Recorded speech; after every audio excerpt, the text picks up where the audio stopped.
সিলেটের ফাহিম আল চৌধুরী 1000 কোটি টাকার মালিক। তার গল্পটা শুনলে আপনি অবাক হয়ে যাবেন। তিনি বলছেন, আমার মা যখন বৃদ্ধ হয়ে গেল, অসুস্থ, চিকিৎসা করাতে হবে, আমি তার চিকিৎসা করা শুরু করে দিলাম। এক পর্যায়ে চিকিৎসা করাতে করাতে আমার কাছে যত হ্যান্ড ক্যাশ ছিল সব শেষ হয়ে গেল।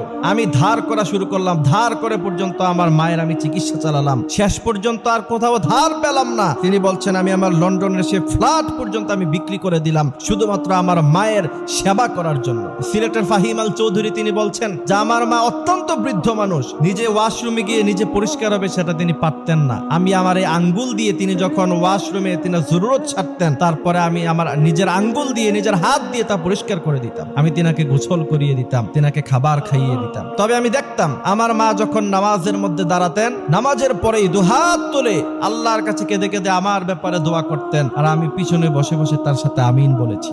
সিলেটের ফাহিম আল চৌধুরী 1000 কোটি টাকার মালিক আজকে তিনি। এরপরে বলছেন, আমার মা দুনিয়া থেকে চলে গেলেন। চলে যাওয়ার পরে আমার তো ব্যবসা বাণিজ্যে আমি সময় দিতে পারি নাই, আমার বাড়ি নাই, গাড়ি নাই, সব বিক্রি করে দিয়েছি। এরপরে আমি আবার নতুন করে বিজনেসের মধ্যে হাত দিলাম। তিনি বলছেন, আল্লাহর কসম করে বলতে পারি, আমি যেখানে হাত দিয়েছি, আমি মাটিতে হাত দিয়েছি, মাটি স্বর্ণ হয়ে গিয়েছে। আল্লাহু আকবার। তিনি বলছেন, এরপরে বিজনেসের যেই জায়গার মধ্যে আমি হাত দিয়েছি সেখানে সফলতা এসেছে।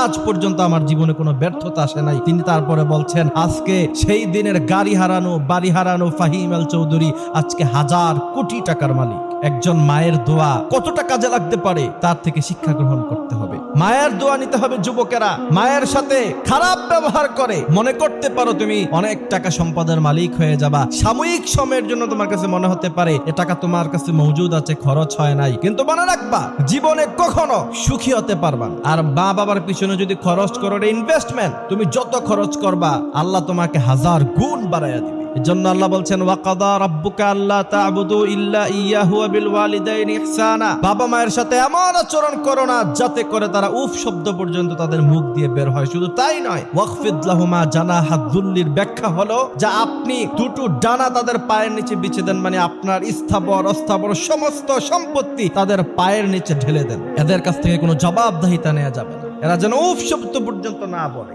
যদি এমনটা করতে পারেন, শুধু দুনিয়া নয় আখিরাতে আল্লাহ আপনাকে জান্নাতের মালিক বানাই দিবে। সুবহানাল্লাহ। এজন্য বাবা মায়ের খেদমত করতে হবে।